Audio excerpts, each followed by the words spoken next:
Prelims में क्या होना चाहिए कि last 1 week you should not be referring to those whole lot of books, आपके पास अपने नोट्स प्रिपेयर्ड होने चाहिए ना। What are those notes, notes होते क्या है, नोट्स बनते कैसे हैं, नोट्स में क्या चीजें मेंशन की जाती हैं, that's a very important question.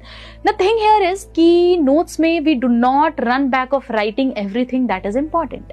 Notes में हम वही चीजें लिखते हैं जो हमें याद नहीं हो रही हैं। एज आई मेंशन कि 3 से 4 रिविजन तो करना ही है, तो आफ्टर 1, 2, 3 रिविजन्स अगर अभी भी कोई ऐसी चीज है उस टॉपिक से मुझे नहीं याद हो रही है, that's what I will mention in my notes. जैसे for example I always give an example कि जब आप रिवीजन करने जा रहे हो, पहली बार आपने डिटेल पढ़ा, जब आप दूसरी बार रिवाइज कर रहे हो, please use the active recall method of revision. Active recall का मतलब क्या है? We do not open the book and start reading, rather I will close the book and I will try recalling कि last time जब मैं preamble पढ़ रही थी तो क्या क्या पॉइंट्स थे जो मुझे प्रियम्बल में मिले थे, what were the topics that I read, what were the themes that were there, वहां पे सुप्रीम कोर्ट जजमेंट्स थे क्या, कोई अमेंडमेंट मेंशन था क्या, just try recalling all of that. जो चीजें आपको याद आ रही हैं, it means your brain has retained that information. जो चीजें याद नहीं हो रही हैं उसके लिए you will require those repeated revisions. तो only those things that you are not able to recall are the ones that should be the part of your notes, and that's why we say create 1 pagers, क्योंकि 1 pagers में हम सिर्फ वही चीजें लिखने की कोशिश करते हैं हर यूनिट से